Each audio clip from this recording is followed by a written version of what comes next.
Hi, and welcome to another episode of Hot Takes with me, the Silver Fox. And we are literally minutes away from Humza Yousaf going live on a stage in front of dozens of people, as you've just seen.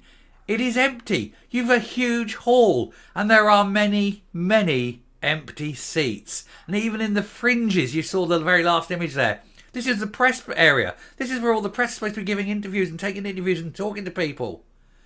And there was people there sitting, and there'd be one person at a table waiting for passers-by to hopefully sit down. Nobody is interested. It is the most saddest thing I've ever seen. A year ago, Sturgeon would be sitting in the wings, waiting to go. The auditorium would be rammed solid, waiting to hear what the great leaderine was going to say. Today, they're sitting there, and nobody's got any interest at all. Half of them didn't turn up. Those that have are sitting there eating their sweets and thinking, I'd rather be home eating my Sunday dinner. No one cares. It's empty. It's devoid of atmosphere and devoid of ideas too. But here is a very telling image. And I'm just going to put this up now. Now, as you see, this is in the conference notebook that's handed out to anyone who turns up. They've got 6 pages. Empty pages. 6 empty pages. If that doesn't sum up the ideas book of the SNP, I don't know what does. You couldn't make this up. Nobody is interested in what Humza Yousaf has to say. Not even his own cabinet, with half of them not even turning up. It's ridiculous.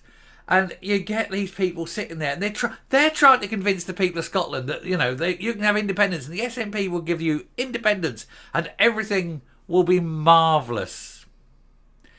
And their own supporters aren't even interested. You literally couldn't make it up. And when you see that book empty, devoid of ideas, an empty room, it's no wonder everything is going absolutely pear-shaped.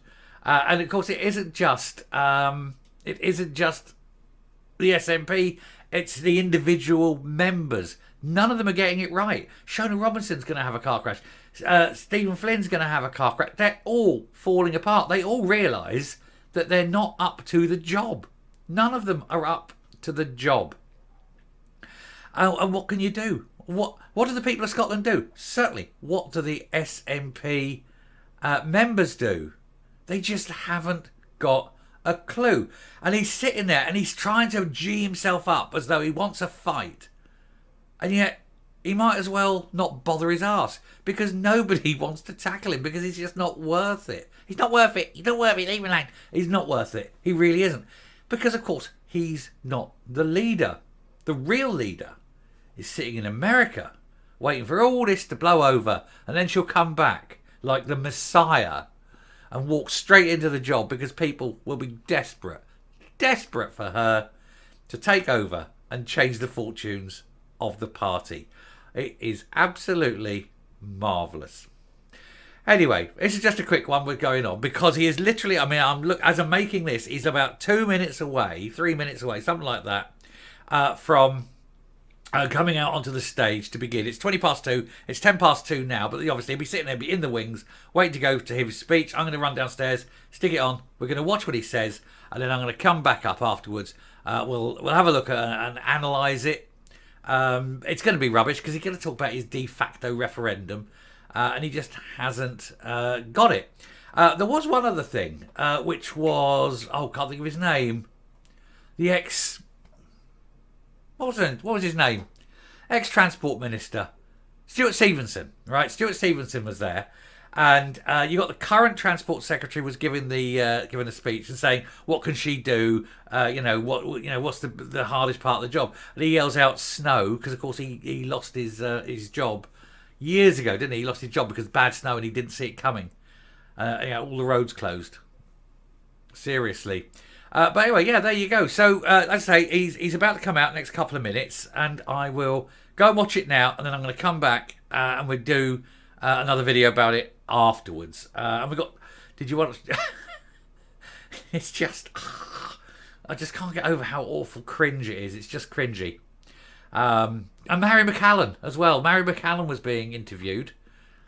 The shop girl, the Saturday girl, and she's going. She found she found a taxi driver who said he wanted to pay more taxes. I think she's lying. I think she's confusing what goes on in her mind with what happens in reality. Anyway, that's enough there. I'm not going to go in any more here because I do want to dive down. I want to see this speech, this cringy awfulness of a speech, which I'm going to go and do now, and we'll come back afterwards. I've got another video to drop in between because he's going to be a while doing it. So I do have another video that I'm going to drop in between. So there's this one, there'll be another one, and then I'm going to come back and do the one about Humza's speech. So that's the play there. So I've dropped this one, and in about 10 minutes' time, another one is due to drop, and that's where we'll go. So see you in a couple of videos' time, and we'll analyse everything Humza's doing. Thank you very much, and sayonara. Bye.